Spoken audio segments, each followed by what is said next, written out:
நீ 40 நாள் சாப்பிடலையா, இந்த கல்லுகளை அப்பமாகும்படி செய்யுங்க. அப்போ அவன் இயேசு சொல்றாங்க, தேவனுடைய ஒவ்வொரு வார்த்தையும் நமக்கு விடுதலை. ஆசை வேண்டாம். சாப்பாடை பார்த்து நம்ம என்ன பண்ணக்கூடாது, ஆசைப்படக்கூடாது. உலகத்தின் ராஜ்யங்களெல்லாம் காட்டுறேன், இதெல்லாம் நான் தந்துடுறேன், என்னை தொழுது. அவர் சொல்ல தேவனாய கர்த்தரை மட்டும் நம்ம வேற எதையுமே செய்யக்கூடாது. இதுதான் உலகத்தோடு நாம் நடக்கும் நடவடிக்கை. அடுத்து சொல்றான், மேலேருந்து கீழே குதி. மேலேருந்து நீ கீழே குதிக்கிறப்போ உன்னை கடவுள் உன்னை என்ன பண்ணுவாரு, காப்பாற்றி கொள்வாரா பாரு. அவன் தேவனாய் கர்த்தரை நீ என்ன பண்ணக்கூடாது, டெஸ்ட் பண்ணக்கூடாது, பரீட்சை பாராது.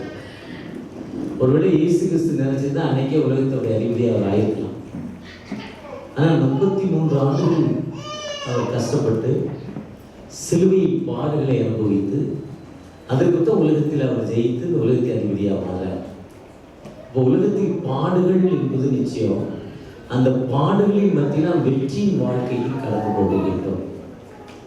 நம்ம வெற்றியின் வாழ்க்கை கடந்து போதுதான் அந்த ஃப்ரீடம். ஒருவேளை 80 ஆண்டுகள் இந்திய தேசம் வெற்றியின் வாழ்க்கைக்கு கடந்து போகிறது. இந்த 80 ஆண்டுகளில் உண்மையான மனிதன் விடுதலை பெற்றிருக்கிறாரா? இன்னைக்கு ஒரு கூட்ட மக்கள் கொரோனா காலத்துக்கு அப்புறம் செல்லுக்கு அடிமையாயிட்டாங்க, கஞ்சாவுக்கு அடிமையாயிட்டாங்க, போதை வசதிக்கு அடிமையாயிட்டாங்க, சாராயத்துக்கு அடிமையாயிட்டாங்க. அதுவும் இந்த கொரோனா காலத்துக்கு அப்புறம் ரொம்ப அதிகமாக ஏதாவது ஒரு பழக்கத்துக்கு அடிமைப்பட்டு கிடக்கிறாங்க. உண்மையான அவனுக்கு வாழ்க்கையில் அன்பு இல்லை, உண்மையாக அவனுக்கு ஒரு விடுதலை இல்லை. அந்த விடுதலை நாம் எப்படி பெற்றுக்கொள்வது? ஒரு வகையான ஒரு மீன் இருந்துச்சா, அந்த மீனுக்கு நத்தை சாப்பிடணும்னு ஆசையாக இருந்தது. நத்தை சின்னதாக இருந்துச்சு. இந்த நத்தையை சாப்பிட்றதுக்கு ஆசைப்பட்டுச்சு. நத்தை ஒன்றுமே பண்ணலன்னு அமைதியாக இருந்துச்சு. அந்த மீன் போய் நத்தையை சாப்பிட்டுச்சு. ஒழுகிட்டு உள்ளே போனால் நத்தை மேலே ஓடும். அதை அதனால் ஜீரணிக்க முடியாது.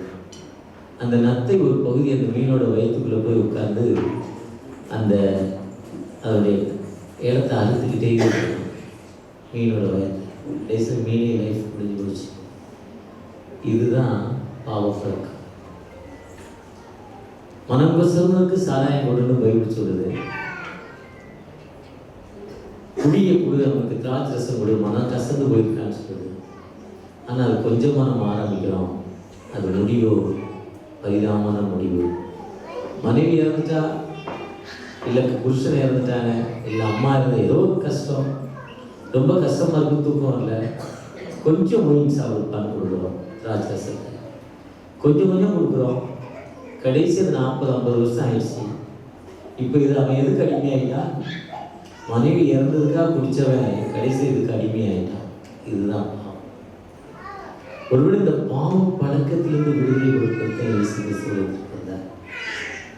இயேசு உலகத்திற்கு வந்த விடுதலை, உண்மையான ஒரு விடுதலை மனிதன் என்பது, நாம் அந்த விடுதலை கிறிஸ்தவம் என்பதை நமக்கு விடுதலை கொடுப்பதான். மதத்தை புதிப்பதல்ல கிறிஸ்தவம். ஒரு விதமான, அதாவது குருவாக நல்ல அங்கி, சட்டை, ஸ்டோல்.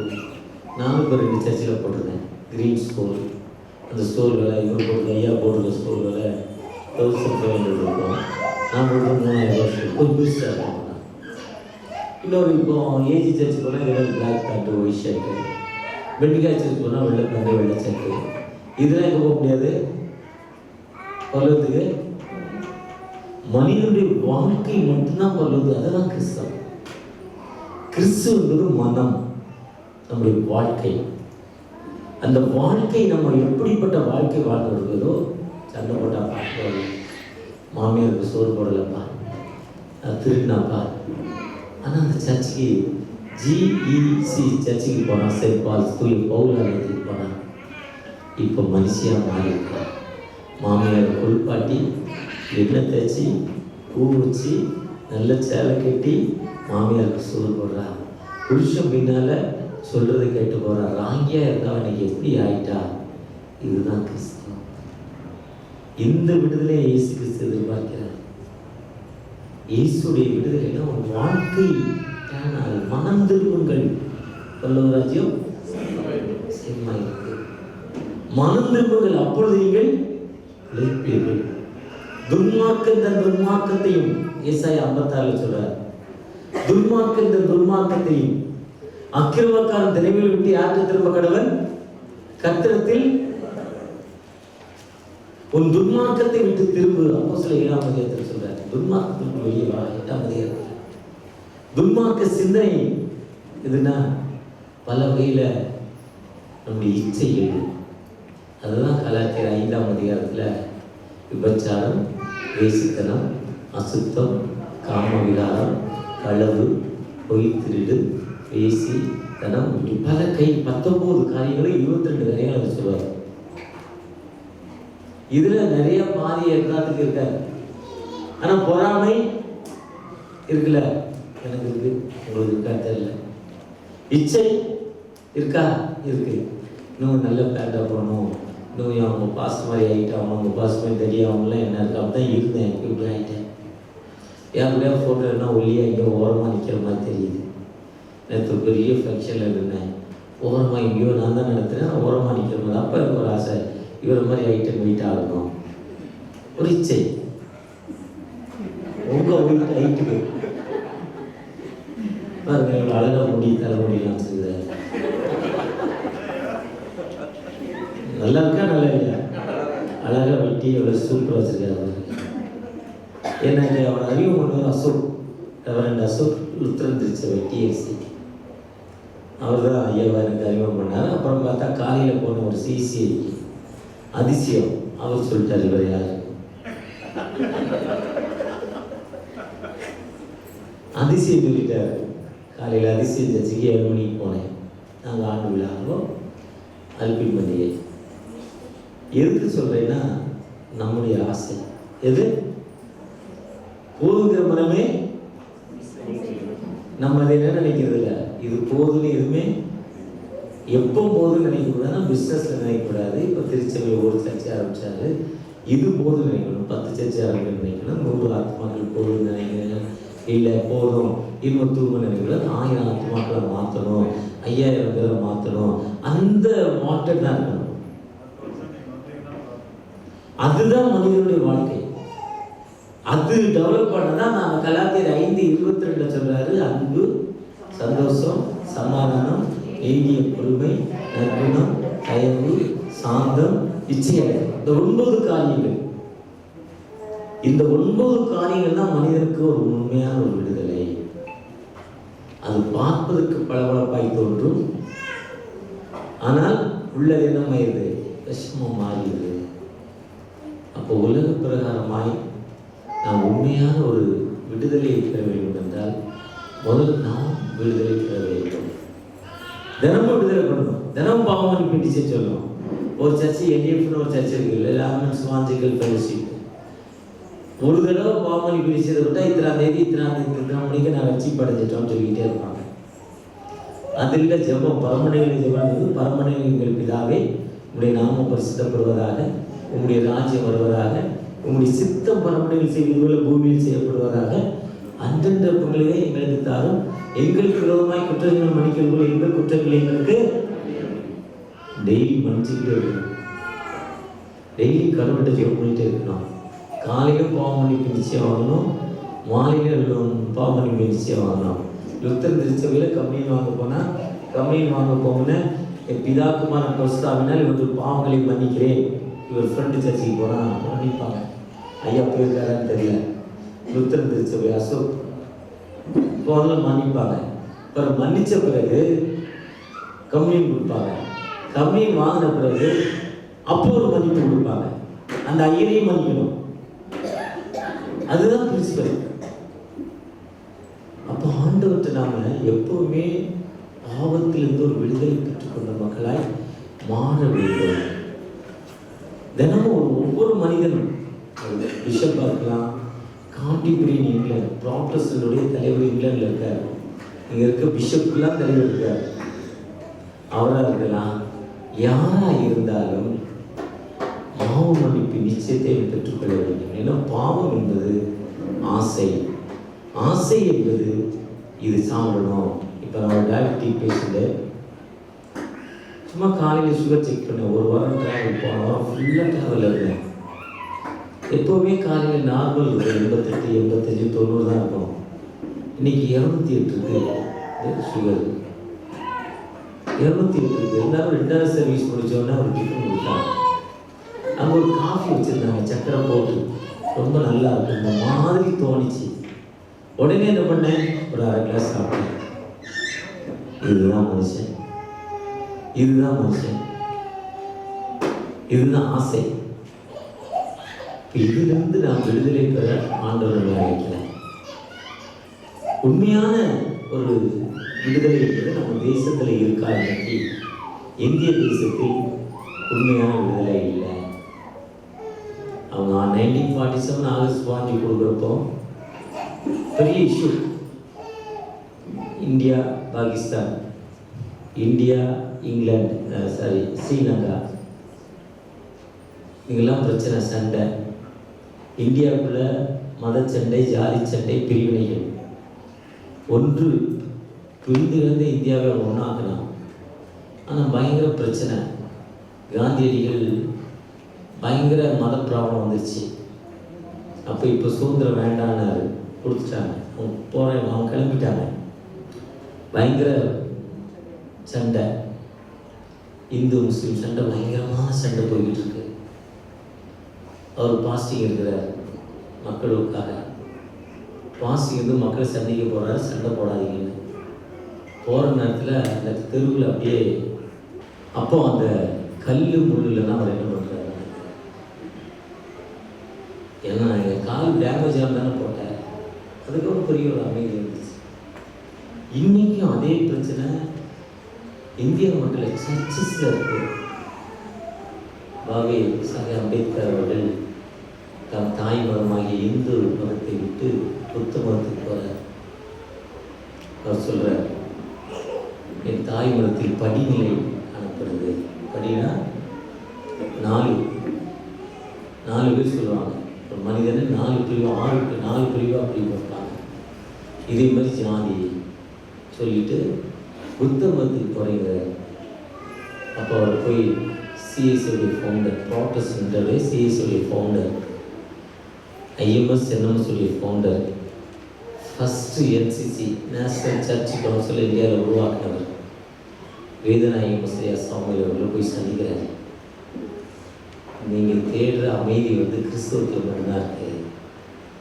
இயேசு மட்டும்தான் ஏழைகளுக்கு பேசியிருக்கிறாரு, சமத்துவத்தை பேசியிருக்கிறாரு, பிரித்து கொடுக்க சொல்லியிருக்கிறாரு. அப்போ சில நாளில் என்ன சொல்கிறார், பிரித்து கொடுக்க சொல்லியிருக்கிறார். நீங்கள் புத்த மதத்துக்கு போகக்கூடாது, நீங்கள் கிறிஸ்துவ மதத்துக்கு வர வேண்டும் என்று அவரை கேட்டார். அப்போ அம்பேத்கர் அவர்கள் கேட்டாங்க, எந்த கிறிஸ்தவத்துக்கு வர்றது, எந்த கிறிஸ்தவத்துக்கு? ஒரு ஜாதி லுத்ரன் ஒரு ஜாதியாக இருக்கு, பெண்டிகாஸ் ஒரு ஜாதியாக இருக்கு, ஆங்கிலிக்கன் மிஷன் ஒரு ஜாதியாக இருக்கு, இங்கிலாந்து மிஷன் ஒரு ஜாதியாக இருக்கு, மார்த்தமா ஒரு ஜாதியாக இருக்கு. எல்லாத்தையும் சர்ச்சுக்குள்ள விடல. இப்போ நான் என்ன ஜாதி, நீங்கள் என்ன ஜாதி, இவர் என்ன ஜாதிலாம் தெரியாது. ஐயா கூட நேற்று 2 பேர் வந்திருந்தாங்க. அதில் ஒருத்தர் சொன்னால் எங்கள் ஊருக்காரனா அவங்க சொந்தக்காரன்னு சொன்னார். என்னை அறிமுகம் பண்ணிக்கொண்டார். நான் அதுக்கு மேலே அவர்கிட்ட விவரமாக பேசிக்கல. எனக்கு ஒன்றும் டைம் இல்லை, எனக்கு மைண்ட் செட் இல்லை, புரியலை எனக்கு. ஆனால் எங்கள் ஊருக்காரன் எங்கள் சொந்தக்காரன் மட்டும் ஆய்வு பண்ணிக்கிட்டேன். அப்போ இந்த ஜாதிய நிலைமை இன்னைக்கும் ஏற்றத்தாழ்வு இந்தியாவில் இருக்கு. அந்த ஜாதிய நிலைமையிலிருந்து முழுமை கொடுப்பது தான் கிறிஸ்தவம். முழுமை கொடுப்பது யாரு பின்தங்க நிலைமை இருக்காங்களோ அவங்க எப்படி இருந்தாங்க? தலையில தலப்பா கட்டக்கூடாது, இடுப்புல கட்டிக்கணும், காலில் செருப்பு எடுத்துக்கணும், தனி டம்ளரு, பஸ்ல உட்காரக்கூடாது, பஸ் ஸ்டாண்டில் உட்காரக்கூடாது. அவங்க இப்படிப்பட்ட ஒரு அடிமைத்தனத்தில் நிறைய மக்கள் வாழ்ந்த மக்களுக்கு ஒரு மேலான வாழ்வை கொடுத்தது கிறிஸ்தவம். இந்தியாவில் மேலான வாழ்வை கொடுத்ததுதான் கிறிஸ்தவம். நிறைய மக்கள் இன்னைக்கு எங்க போய் காஸ்பல் சொல்ல முடியுது? எவன் அடிமைப்படுறதுக்கான அவங்க தான் காஸ்பல் சொல்ல முடியுது. மேல்சாதிக்கார மக்கள் சொல்ல முடியல. சொன்னா அடிக்கிறான், அவங்க பிராக்டிக்கலாக அடிக்கிறான். ஏன்னா அவன் அடிமைப்பட்டு கிடக்கிறான். ஒரு 8 வருஷத்துக்கு முன்னால் ஒரு சர்ச்சு ஐஎம்எஸ் டெலிகேஷனுக்கு போயிருந்தேன். திருநெல்வேலி பிஷப் கிறிஸ்தாஸ் வந்திருக்கிறார், அவர் கூட நானும் போகிறேன். ஒரு ஊரில் வரப்பில் தான் நடந்து போனோம். வரப்பு என்பது இந்த இந்த கூட அகலம் இல்லை, இந்த பெட்டோட அகலம் கிடையாது, இதில் கம்மி. அந்த ஊருக்காக வரப்புக்குள்ள தான் நடந்து போனோம். அவங்க ஊர் ரோடு கிடையாது, ஊருக்குள்ள வரக்கூடாது. இன்னைக்கு இந்தியாவில் ஒரு இடத்துல, வெஸ்ட் பெங்காலில் ஒரு இடத்துல, வெஸ்ட் பெங்காலில் ஒரு ஒடிசாவில் ஒரு இடத்துல சர்ச்சு டெடிகேஷன் பண்ணி. அப்போ உண்மையான சுதந்திரம் என்ன பண்ணலை, தரல. அங்கே நான் இல்லைங்கிறார் கடவுள். எப்படின்னா, இதே மாதிரி அழகான ஒரு சர்ச், நல்ல ஃப்ளோர், ஏசி, நல்ல ஒரு டெக்கரேஷன், ரொம்ப ஹைஃபையான சர்ச். இதில் ஒருத்தர் வந்து மெம்பர்ஷிப் கேட்டார். மெம்பர்ஷிப் கொடுங்க. அவர் சொன்னாலும் அவனுக்குலாம் எனக்கு கொடுக்க முடியாதுப்பா, இது கொஞ்சம் ஹைஃபை, படித்தவங்க, வெள்ளைக்காரங்க, கலராக இருக்கிறவங்க, பணம் இருக்கிறவங்க, நீ ஏழை, அவனுக்கு இடம் தர முடியாதுன்ட்டார். கடவுள் சில நேரத்தில் ஏழை பணக்காரன் இல்லைப்பா, எல்லோரும் ஒன்று தான். அந்த வந்து தர முடியாதுன்ட்டார். ஒரு கெட் அவுட் பாஸ். இவர் இல்லை, ஒரு பாஸ். வெளியே போய் ஏற்ற மாதிரி உட்கார்ந்துருந்தார். உள்ளே வந்திருந்த ஏரியா இருந்தாலும் ஸ்லம் ஏரியா மாதிரி எனக்கு தெரியாது. ஸ்லம் ஏரியா மாதிரி இருக்குது. இன்றைக்கி ஏதோ ஒரு ப்ரோக்ராம் இருக்குது, கட்சி ப்ரோக்ராம் குறைந்து இருக்குமா. ஆனால் இங்கே வந்தோன்னா சர்ச்சை பார்த்தோன்னா இது டிரைவர் தாண்டி போயிட்டான். ஏதோ ஃப்ளாட்ஸ் வேணுட்டாங்க, தள்ளி போயிட்டு திரும்பலாம் லொக்கேஷன். முதல்ல சில்வர் தெரியுது, இப்போ சில்வர் தெரியல. நான் என்னடா திரும்பி வந்து ஃப்ளாட்ஸில் அடித்த சர்ச் தான் உங்களுக்கு இங்கே தான் நீங்கள் போடணும் இறக்கி விட்டு போயிட்டான். டிரைவர் இப்போ சொன்னது அது. அப்படி சர்ச்சில் அவர் என்ன பண்ணுறாரு, ஏற்ற மாதிரி ஒரு ஷெட்டில் உட்காந்துட்டார். ஏற்ற மாதிரி சாதா பிளேஸ். டெல்லியில் 2 வாரத்துக்கு முன்னால் டெல்லி போயிருந்தேன். அந்த செங்கோட்டை ஏரியாவில் தங்கினேன். Hi fi building, RC building. ஆனால் சுற்றி பார்த்தீங்கன்னா ஸ்லம்மு, பயங்கரமான ஸ்லம் ஏரியா, குடிசை பகுதி, பிண்டங்கின மக்கள். அந்த பகுதியில் அப்படி ஒரு லாட்ஜி கட்டி வச்சுருக்காங்க, ஆர்சி இன்ஸ்டியூஷன். அப்போ அதே மாதிரி தான் எனக்கு இது தெரிஞ்சது. முன்னால் போய் உட்காந்துட்டார். உட்காந்தோடனே ஒரு ஷிப்பில் அவருடைய ஒரு ஷிப்பு எல்லாம் நான் இப்போ 1 மணி நேரமாக ஒன்று ஐயா பேசிக்கிட்டே இருக்கேன். ஐயா ஒரு ஷிப்பில் போய்கிட்டு இருக்காரு. இப்போ டைம் பாஸிங்காக பேசிகிட்டு இருக்கிறாரு, சொல்லிக்கிட்டே இருந்தார் அந்த ஃபோனில். அவர் அங்கே இப்போ அடுத்த வாரம் வந்தால் இன்னொரு வயதான அவங்க கூட உட்காந்துருக்காங்க, நல்லா தாடி வச்சுக்கிட்டு இருக்காங்க. என்னடா அப்போ வெளியே உட்காந்து கேட்குறேன், நீ யாருங்க, சர்ச்சுக்குள்ள போய்யா என் கூட உட்காந்துருக்கீங்கன்னு கேட்டேன். அப்போ அவர் சொன்னார், நான் தான் இயேசு கிறிஸ்து, உனக்கு இடம் இல்லை, அதனால் நானும் இங்கே வந்துட்டேன், வெளியே வந்துட்டேன். ஒருவேளை இன்னைக்கு கிறிஸ்தவம் மற்றவங்கள்ட்ட நம்ம ஜாதியை பற்றி பேச வேண்டாம், மற்ற மக்கள்கிட்ட பேச வேண்டாம். நம்ம மக்கள்கிட்ட அந்த ஏற்றத்தாழ்வு இருக்குது, நம்ம மக்கள்கிட்ட அந்த பிரிவினை காணப்படுது, நம்ம கிறிஸ்தவத்தில் ரொம்ப பிரிவினை காணப்படுது. இந்த பிரிவினை என்னைக்கு மாற்றோ அதுதான் அன்னைக்கு தான் அது உண்மையான ஒரு சுதந்திரம், ஒரு உண்மையான ஆறுதல். ஒருவேளை அந்த உண்மையான சுதந்திரத்தை பெற்றுக்கொள்வதற்கு நீங்கள் நானும் ஒரு சாட்சியுள்ள வாழ்வு வாழ கடவுள் அழைக்கிறார். அதுதான் சங்கீதம் 80 வாழ சொல்ல. இஸ்ரவேல் வாசிங்க சங்கீதம் 80:1. இஸ்ரவேலின் மேய்ப்பரே, யோசேப்பை ஆட்டு மந்தையை போல் நடத்துகிறவரே, செவி கொடு. லிசன் மீ, எனக்கு செவி கொடுங்க.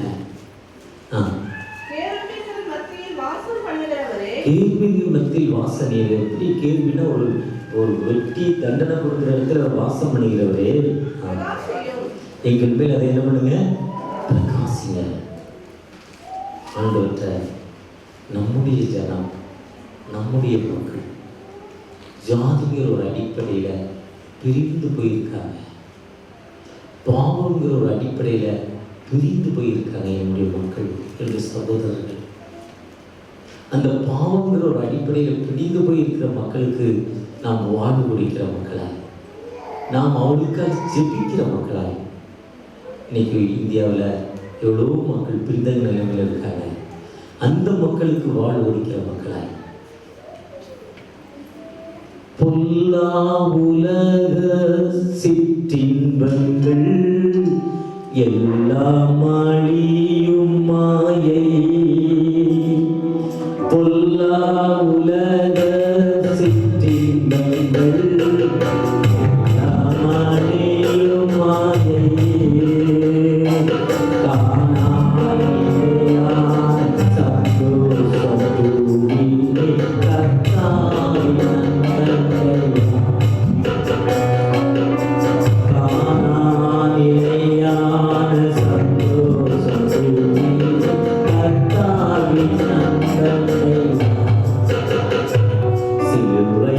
சுமந்த உருவம் சிந்தி நிறத்தாம் புரண்டோடியே நதி போலவே வாய்ந்ததே நம்பி சுவண்டை வா நம்பி சுவண்டை வா.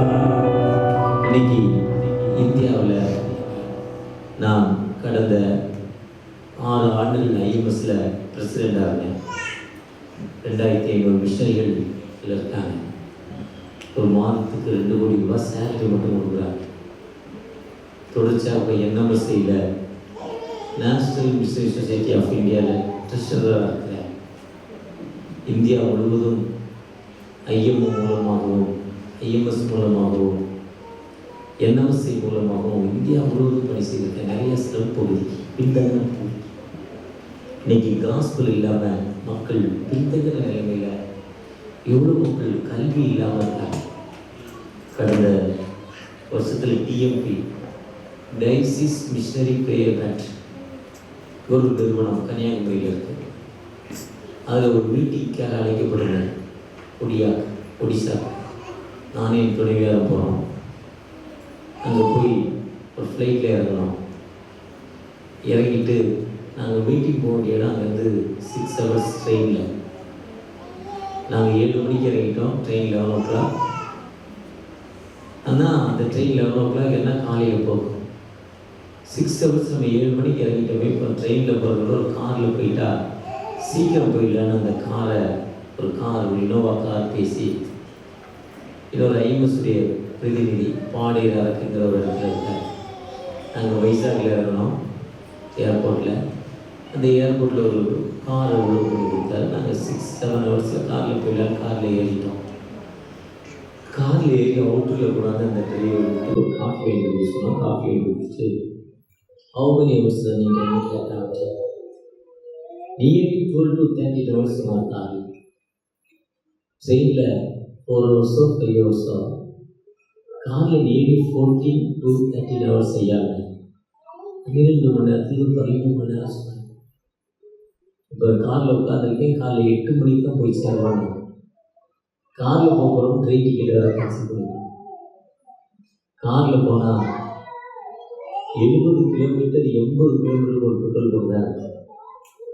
போனவங்க கூட ஒடியாக போயிருந்தேன். இரவு 10 மணிக்கு பெட்ரோல் பங்க் க்ளோஸ் பண்ணிடுறாங்க. காலையில் 6 மணி தட்டுறதுக்கு பெரிய போர்டு வச்சுட்டாங்க.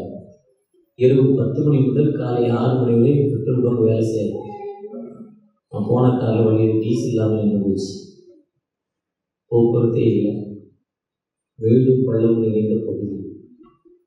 மக்களுக்கு ஸ்கூலுக்கு போனால் 100 கிலோமீட்டர் 150 கிலோமீட்டர் எல்லாம் ஸ்கூல் இருக்கு. ஸ்கூல் இல்லை, பஸ் இல்லை. ஊருக்குள்ள ரோடு 10 அடி 15 அடி பள்ளம் விடாது. முதலாவது இந்தியாவில் மதமாற்ற தடை சட்டம் வந்த மாநிலம் ஒடியா மாநிலம். ஒடியா மொழி அவங்க மொழி.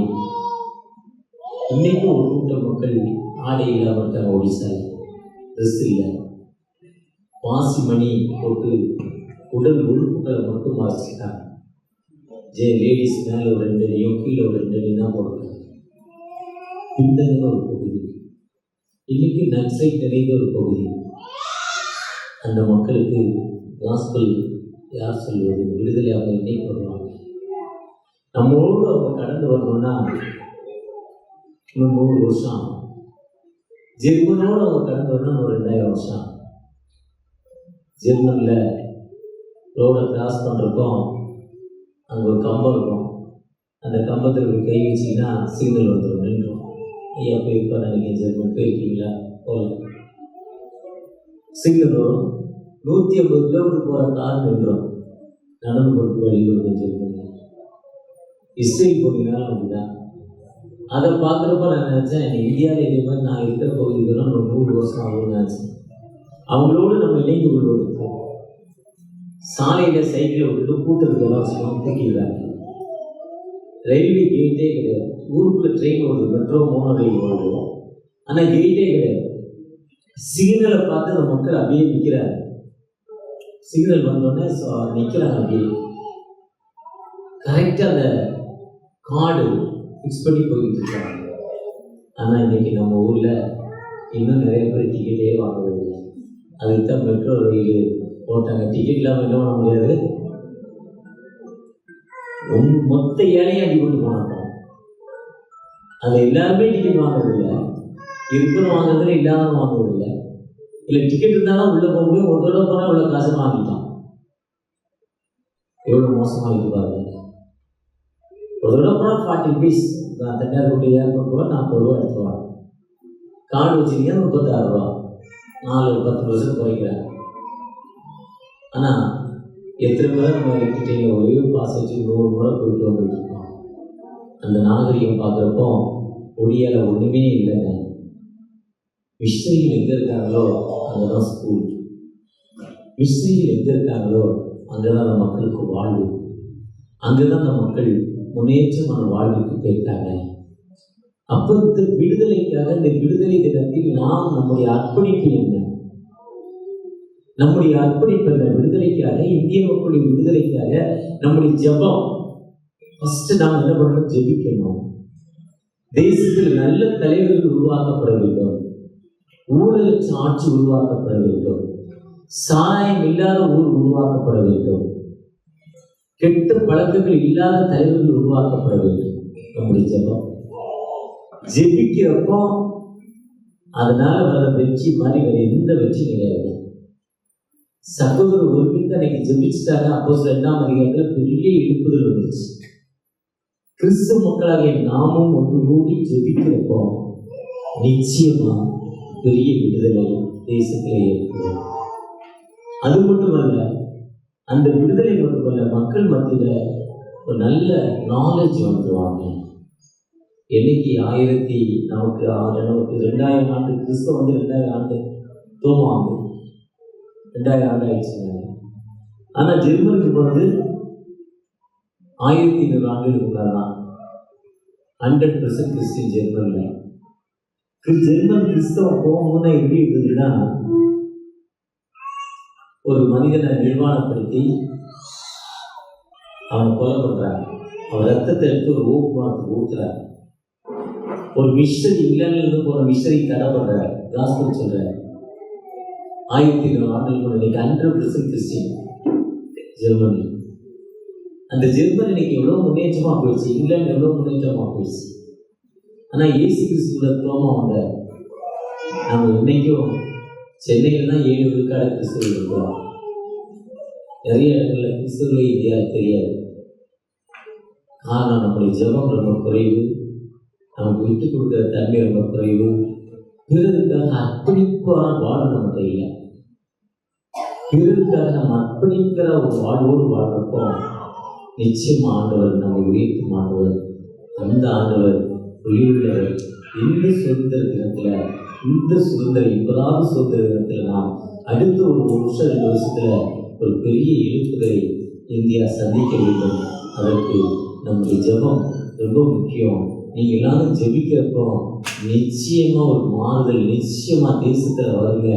ஏன்னா கிறிஸ்தவத்தை ஒடிசால ஒரு மிஷனரி பைபிள் எடுத்துக்கோன்னு அடிக்கலாம். அந்த நிலைமை மாற்றப்பட வேண்டும். தமிழகத்தில் அப்படித்தான் இருக்கு நிறைய இடத்துல. இதற்கு உங்களுடைய ஜெபத்தை அன்போடு எதிர்பார்க்கிறேன். ஒரு விஷயம் கூட கண்களை மூடி ஆண்டவரை நோக்கி, தகப்பனே எங்களுக்கு தேசத்துக்கு ஒரு பத்துதலைக்காக ஒரு கிருபைக்கான தகப்பனே என்று அவரை நோக்கி பார்க்கலாம். எவ்வளோ மக்கள், எவ்வளோ குடும்பங்கள் குடியினால் அழிந்து கொண்டிருக்கிறார். மகன் சரியில்லை, கணவர் சரியில்லை, நிறைய சம்பளம் வாங்கி வீட்டுக்கு வரல, வீடு கடன் பிரச்சனைகள், ஃபீஸ் கட்ட முடியாத நிலைமை, நல்ல ஆடைகள் வாங்க முடியாத நிலைமை, கணவர் இவ்வளவு சம்பாதிக்கும் ஒரு அமைதி இல்லாத நிலைமை, ஒரு விடுதலை தாங்கப்பா. ஜெபத்தை கேட்கிறோம்ப்பா, ஒரு விண்ணப்பத்தை கேட்கிறேன், ஒரு கண்ணீரை கேட்கிறேன். உன் துக்க நாட்கள் முடிந்து வச்சுருந்தீங்கப்பா. நாங்கள் ஜெபிக்கிறப்பா, தேசத்துக்காக, தேசத்துடைய கெட்ட பழக்கங்கள் மாற்றப்படும் என்பதற்கு ஜெபிக்கிறோம். மனமுறைக்கு ஆசீர்வதிங்கப்பா.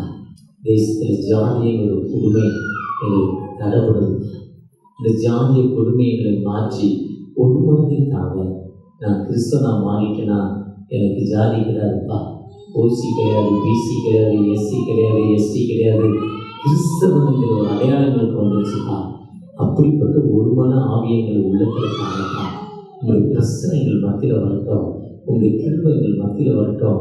எங்கள் ஒவ்வொருவரையும் பிரச்சனை ஆசீர்வதிக்க இயேசு லட்சத்தை அன்பிக்க ஆமென்.